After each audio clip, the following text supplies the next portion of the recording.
یہ ایک اصطلاح کہتے ہیں کہ جب آرمی کے اندر چینج آف کمانڈ ہوتی ہے تو اس کے ساتھ ہی پھر اکاؤنٹیبلٹی بھی ہوتی ہے. یہ خبریں بھی آتی رہی ہیں کہ جب سے نئے آرمی چیف نے ٹیک اوور کیا ہے کچھ انٹرنل پرجنگ بھی ہوئی ہے, کوئی کریک ڈاؤن بھی ہوا ہے, اس حوالے سے بتائیں. دوسرا, ایک عام طور پر پرسیپشن یہ ہے کہ پاکستان کے اندر اس وقت وہ معاشی مسائل ہوں, سیاسی مسائل ہوں یا سیکیورٹی کے معاملات ہوں, دو لوگوں کا نام آتا ہے آپ کے ادارے سے تعلق ہے ان کا, ایک جنرل باجوہ اور دوسرا جنرل فیض. تحریک انصاف کہتی ہے کہ جنرل باجوہ کا کورٹ مارشل ہونا چاہیے, پی ایم ایل این کہتی ہے جنرل فیض کا کورٹ مارشل ہونا چاہیے. تو اس حوالے سے کیا انٹرنل کوئی اسیسمنٹ ہو رہی ہے کہ آپ کے یہ دونوں جرنیل تھے, کیا انہوں نے واقعی کوئی اپنے مینڈیٹ سے تجاوز کیا, اختیارات سے تجاوز کیا, کہ ان کے خلاف کوئی محکمانہ کارروائی ہونی چاہیے؟ اچھا جی, یہ جو آپ نے بات کی پرجنگ کی, میں آپ کو کہوں گا کہ آرمی سے ریلیٹڈ اگر کوئی بھی خبر ہے, کوئی آپ نیوز ہے, تو آپ اپنی توجہ صرف آئی ایس پی آر کے پریس ریلیز تک ہی رکھیں. وہیں وہ that is the only credible source. And just by the way on taking advantage of this, آپ نے دیکھا ہوگا دیر از آئی ایس پی آر کے بہت سے فیک اکاؤنٹس بھی سوشل میڈیا پہ ہیں. دیر از وہاں پہ آئی ایس پی آر کا صرف ایک ہی جو آفیشیل ہینڈل ہے, that is the only actual source جو انفارمیشن کا آرمی کے بارے میں اور آرم فورسز کے بارے میں ہے. تو اسی پہ توجہ رکھیں.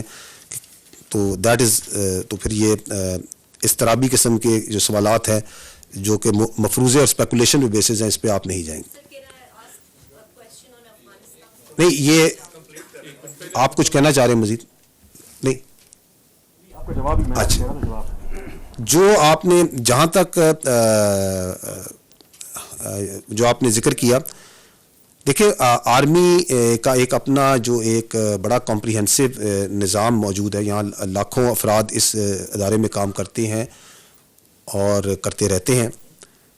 اس کا ایک اپنا بڑا کمپریہنسو سسٹم موجود ہے فار انسٹیٹیوشن. اگر کوئی تعمیری تنقید ہو اور کوئی چیز ہو جس سے وہ تادیبی کارروائی ہوتی ہے, but that system is based on facts. That system جو ہمارا ہے وہ بیسڈ ہے ڈیو پروسیس کے اوپر اور providing justice to all the parties, not on speculations. Imran Khan Sahib نے جس طریقے سے مسلح افواج اور اسٹیبلشمنٹ کے بارے میں گزشتہ ایک سال میں جو انٹرویوز دیے, جو لب و لہجہ اختیار کیا, کیا آپ سمجھتے ہیں اس وقت وہ سیکیورٹی رسک بن چکے ہیں اور مستقبل کے لیے وہ ایکسیپٹیبل ہوں گے یا ان ایکسیپٹیبل ہوں گے؟ تھینک یو سو مچ. اور میں آپ سے پہلے عرض کر چکا ہوں کہ افواج پاکستان اور قوم اور ملک کے یہ مفاد میں نہیں ہے کہ افواج پاکستان کو سیاست کے اوپر کے اندر ڈالا جائے. ٹھیک ہے نا؟ تو یہ that is the over arching جس پہ آپ بھی ایگری کرتے ہیں, ہم سب ایگری کرتے ہیں کہ یہ عوام کے مفاد میں نہیں ہے. کسی بھی ملک کے اندر جو افواج سیاست یا کہ ایک مذہب یا ایک خاص مسلک یا ایک فرقے کی طرف توجہ ہو جائے, اس کے خلاف ہو جائیں, تو وہ انتشار ہی پھیلتا ہے. ٹھیک ہے. سپریم کورٹ آف پاکستان میں جو بات چیت ہوئی ہے, وہ بات چیت جو سی ہے, وہ اگر وہ اوپن بات چیت ہونی ہوتی, اگر وہ اوپن ہونی ہوتی تو اس کو اوپن ہی کیا جاتا.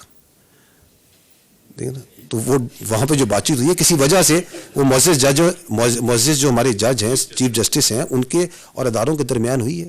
ٹھیک. جہاں تک آپ نے بات کی ہے,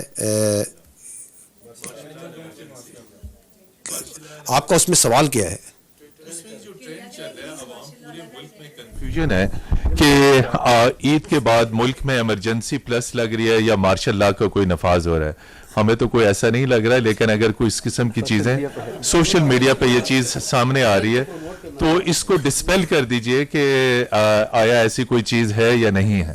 دیکھیں, میں پہلے بھی عرض کیا ہے کہ سوشل میڈیا میں آئے روز وہاں پہ میں نے بات کی تھی آرم فورسز کی, ان کے عہدیداران کے بارے میں. یہ میں نے بات کی تھی کہ ان کے بارے میں آئے روز بے بنیاد, بغیر کسی جواز کے, صبح و شام چہرے اور بغیر چہرے کے, نامی اور بے نامی اکاؤنٹ سے ایک تواتر سے ایک پروپیگنڈا جاری ہے. اب یہ آپ معزز لوگوں پہ ہے, جو اتنے تجربہ کار لوگ ہیں پاکستان کے عوام ہیں, کہ وہ اس کو کس طریقے سے دیکھتے ہیں. سپریم کورٹ میں بھی ایک ڈیبیٹ ہے اور بحث زیر بحث ہے یہ معاملہ کہ افواج پاکستان کی جو سیکیورٹی ہے الیکشن کے لیے وہ دینے سے معذرت کی گئی ہے. اس کی کیا وجوہات ہو سکتی ہیں, ذرا تھوڑا سا اس کو کلیئر اگر کر دیں گے. آئی تھنک میں اس بات کو واضح کر چکا ہوں کہ افواج پاکستان کی جو تعیناتی ہے چاہے وہ الیکشنز کے لیے ہو, چاہے وہ قدرتی آفات کے لیے ہو, چاہے وہ پولیو کے لیے ہو, سینسس کے لیے, ان ایڈ آف سول جتنی تعیناتی ہے وہ فیڈرل گورنمنٹ کرتی اور آرٹیکل 245 کے تحت ہوتی ہے. وزارت دفاع اس سلسلے میں اپنا input election commission of Pakistan اور سپریم کورٹ کو دے چکی ہے, جو کہ زمینی اور متحرک حقائق پر مبنی ہے. تو that's what the position is. تو کیا بینگ اے ملٹری اسپوکس مین آپ یہ کہہ رہ سکتے ہیں یا کہیں گے کہ چونکہ یہ انسیڈنٹس بڑے ہیں, اس وجہ سے چونکہ آپ کے آپریشن میں بھی اضافہ ہو رہا ہے, تو آپ اس ڈپلائمنٹ کو ایڈ نہیں کر سکتے, یا آپ اس پوزیشن میں نہیں ہیں کہ اس طرح کا کوئی کام کیا جائے جو آگے والے الیکشن ہے اس کے لیے؟ دیکھیں, میں نے آپ کو اپنی بریفنگ میں جو سیکیورٹی کی عمومی صورتحال ٹو اے سرٹن ڈیٹیل آپ کو بتائی ہے.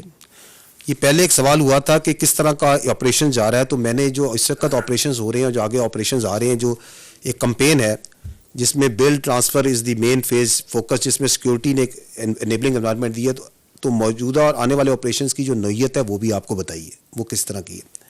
میں نے آپ کو یہ بھی بتایا ہے کہ ہماری جو سیکیورٹی فورسز کی جو آرمی کی فول جو تعیناتی ہے, جو ڈپلائمنٹ ہے, اس کی مجاز حکومت پاکستان ہوتی ہے, اور ہم نے اس کے اوپر جو اپنا مفصل انپٹ ہے وہ الیکشن کمیشن آف پاکستان کو اور سپریم کورٹ کو بھی ڈیٹیل میں بتا دیا ہے.